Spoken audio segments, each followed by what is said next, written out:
Hello, we are live. It is Melody Manager Friday, which just means I'm going to talk about the Melody Manager Agency. I still have Home Service VA, which serves the home service industry and other small businesses, any service industry, any business that needs office and general support. That's what we've been doing for the last 5 years, but this is my passion. Um, the Melody Manager exists to provide purpose driven visionary female founders, leaders, entrepreneurs with the back end support and systems and our frameworks that allow them to expand their impact into the world of business in a positive way. That's the goal. Today, I'm going to talk really quickly about the kinds of questions we ask our clients as we're onboarding them. We do interview them a couple of times. And these are not short interviews. We really want to dive deep into their brain. We take this work very seriously.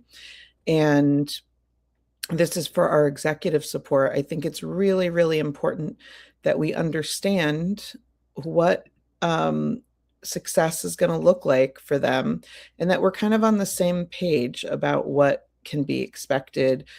And yeah, so let me just tell you some of the questions that we ask, but I have to find them first because I lost them. Okay, so like simple ones, like what are your top 3 priorities right now? Sometimes what their priorities are not what we would suggest. And so we want to make sure that we're understanding where they see the issues. But for instance, some people might think, well, I can't give away email, even though it takes me 20 hours a week. So I'm going to give away all these other little things. Well, we know email can easily be delegated, and but we want to know from their perspective what's most important first. Not that we tell them no, but we it gives us insight into where they're at. What's not getting done that should be getting done. What are your biggest daily challenges right now? Or what is the most time consuming thing that takes you away from what you actually want to be doing? And we kind of listen to whether they're talking about tasks or feelings.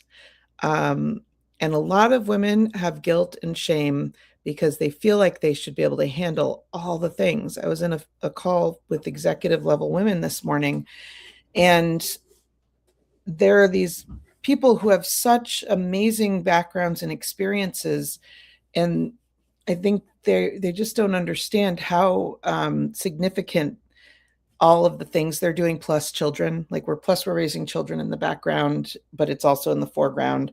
Some people are like homeschooling their kids and running multi-billion-dollar businesses. I don't know how they do that.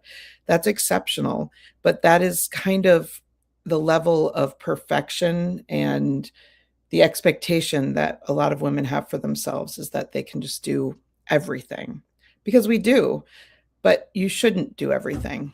Um, I like to know what they think is unfixable. Um, Anything can be fixed, really, with the right system. And it takes a mindset shift a lot of the times. We talk a lot about decision fatigue. Most business owners experience decision fatigue unless they are really very strategic, fast decision makers. I am not. I weigh everything and well, maybe that's not true. I feel like I do, but they're definitely easy decisions, but they're the ones that, like, the higher up you get in trying to build your company, the decisions get harder, at least from my perspective, and they affect more people. And so it takes a lot more thought. And if there's a lot of other little things lying around that you have to make decisions on, it steals all the energy. I also want to know about their energy. Women of the age that I like to work with, that I want to be working with, are going to be usually 35, maybe 30 to 35, all the way up to, 60. That would be kind of the general age. They're a little bit older and wiser. They have lived their life. They are not here to mess around anymore. They want to have an impact. They finally, a lot of times their kids are, not as, they don't need them as much as they used to. I'm talking about myself too. And so we can really put a lot of our time into things. However, when I was younger, I had all the time in the world and I had all the energy in the world in my 20s. I could literally do anything. I could do it 24/7. And I just hustled and worked and it didn't phase me. And now I'm in my late 40s, very late 40s. I don't have all the energy in the world. Um, and I don't have all the time. Energy is a much more precious thing to me now than time is because I only have a couple of hours a day if I'm lucky, where I have like the brain. I think of energy as not just like my energy of how I'm feeling, but how my brain is doing. How clear is my brain? When do I have the most clarity? And I want to understand that for clients. Some people are like early morning, this is my best time, and or later afternoon is my worst time. So I want to make sure that their assistant really understands how to support them during and how to schedule their appointments based on that. I keep a calendar that I'm always shifting and changing, but it's my weekly like pre-planned calendar. And I've tried to do this for the past 3 or 4 years. And in the beginning, I thought I could keep it perfectly. And now I know that it'll never, every week something changes, but at least I have something nailed down of where the space is going to be. And it is based on energy. I don't do meetings all day and I don't do meetings all week either because that drains me. Um, what takes more mental energy than it should is an important question. I find that starting a Zoom meeting, sharing a screen, these are super simple things to most humans. Every time it's like I'm doing it for the first time. And so I pay attention to like, what are these little tiny things that are going to take away the energy that that I so desperately need. So sorry, I thought I was on mute. And then I kind of want to know what their systems are, of course. What always seems to fall to the wayside. When do you feel most overwhelmed, and what happens when you're feeling that overwhelmed? What pulls you out of focus the most? And then we talk about like the hidden struggles. There's a lot of weight that women carry around the emotional and mental load that we carry for everything around us, whether we've been asked to or not. I often remind my female friends who feel like they have to do everything for their partners, for their spouse. Like we're all thinking of all of these things all over the place. And I remind them gently, like if we die, our husbands are going to be fine. Like they will be able to do life. They're just not going to do it great like the way that we do it, but they're going to do fine. Like we don't need to be as involved as we are, but we want things the way we want things. And there's nothing wrong with that. But I just want to remind people that we don't have to do all of the things. We don't have to carry all of the weight or wear all of the hats. But also we have to be okay with things not happening all the time the way we want them to. That's a struggle to get there. Let's see if there's anything else that's interesting, because I have to go grocery shopping because the whole country is having a storm and I've put it off until now, and it's 7 o'clock and my grocery store is going to close at 8. That's my ADD brain. I'm like, I need to be there just enough time so that I can just get right through with a clear head and do the thing and then get out of there. Otherwise I'll get stuck in the zone of just, they play that music and you're just kind of, I don't know. So we want to know like what behavior would drive them crazy. I want to know about past experiences with assistants. Were they successful? What didn't work?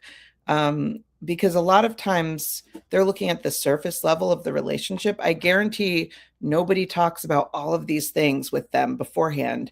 And even if they wanted to talk to their assistant about it, which I do with mine, but it really helps to have a third party in that conversation because it's like everybody's on equal footing. When you're putting an assistant and a boss in a room together, and even if the boss is the best client in the world and they want to have that relationship, it's really hard to get rid of that unequal footing. But when you put a third person like us into the room to talk about it, it just makes things a little more equal, I would say. What motivates you? How can your assistant support that? And then one of the bigger ones is, can you give permission to your assistant to be your manager and then actually allow that to happen? Or will you be resistant? And if you are resistant, how can we trick you, or how can you create the tricks right now that are going to make it okay for them to do that so that you won't feel triggered by it? That seems like crazy deep for any guy who would listen to this, but I think some women know what I'm talking about. I know that I will be really super stubborn. I won't take a break. I will get more and more frustrated. I won't eat. I won't drink. I'm just like focused on the work. And I need an assistant sometimes to just be like, hey, get out of the meeting. Or Melody, you need to go get some water because your voice is going.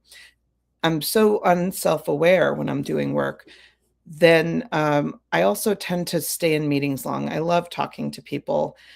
And even though I know that there's deadlines and we put buffers in between, it's really hard to get out of a meeting when you are enjoying it. But also to be a disciplined person who does give yourself enough time to like recover so you can go on to the next thing. It's good to have your assistant come in and say, hey, Melody, your next meeting's in 10 minutes, even though it might be in 30 minutes. No, we're not saying they should lie, but we have buffers, right? So then we talk about trust, delegation, how we support them, or what's the design of the support that they're going to need. What would make you hesitate asking for help? How do you prefer to communicate? How do you like to communicate? And then how do you like to be communicated to? That gives the least amount of resistance, the easiest flow. And for me, it is voice memos. I just get it all out of my head. I don't overthink anything. I just send. For some people, it's text messages. For other people, it might be emails that they have to think about. But I don't think that they realize there are other ways to get their brain to flow and to release information than that. And so then we need to know, well, that's great. If I like giving voicemail memos, do I like receiving them too? No, I want a text message that has bullet points in it or something. So the way I communicate is very different than the way I want people to communicate with me, which is going to be the most effective way, where I'm not going to feel a resistance to wanting to listen. Like sometimes I can't listen to a voice memo. So I can have voice memos if it's transcribable, which means if that's the case, it would go to text. It couldn't go to, something like Messenger, which doesn't have that translation ability. And then what happens when something's urgent? How do they reach you? Do you like, what kind of tone do you like to talk in? And then asking, we actually really don't focus on tools and software. We talk a lot about calendar and scheduling and travel. That's a big one. It's really hard for people to say how they like to travel. I've created this sheet that I've used for a few years now that you just can get all the answers to what seat you like to sit in and what happens if that kind of seat isn't available. Are you price sensitive? Are you looking for comfort? Like there's so many different questions. What's your favorite hotel brand? Do you like to be near the airport or not near the airport? So anyway, and then like the question that's most important to us is probably, what would success look like in the next 90 days? We have a 90-day contract that we have people sign when they onboard with their VA. And then after that, they don't have a contract with us. It's month to month. And that's because we don't ever I want our work to be good enough to speak for itself. We don't want people to feel like they're trapped in a contract, but we need them to give us enough time to get things in the right place in the beginning. And I want to know what that would look like for them. Okay. 7:09, gotta go grocery shopping. How are you going to survive the big storm this weekend? I don't know how we will, but I assume we'll probably do okay. We have a generator if we need it, and we have a big sledding hill if there's a lot of snow. And I'd like to make a snow fort, I think. It's been a little while. Any of this helpful for you, even if you don't have a virtual assistant and you're thinking about it, it's a really good idea to think about some of these questions and start to really look deeply at yourself. I didn't ever think of energy until probably 5, 6 years ago. I didn't think about how I communicated until 5 or 6 years ago. Like what, because then the game became, how can my brain be the most sparkly, which means how can it have the least amount of stuff like weighing it down? And that's what every system that we do is built around. Okay, I will see you on Monday because I get to take the weekends off, and then I'm going to figure out what topics. Next week is my last week of this. And next Wednesday, I will be going to Utah for a women's mastermind, which I'm very excited about. And then I think my daily lives will be done. I challenged myself to this because I wanted to get back in the habit of talking and not feeling stifled. And, it can feel really scary when you haven't done lives for a while to just start doing lives. And the truth is, it says that 0 people are watching me right now. Sometimes it says 1 person is watching me.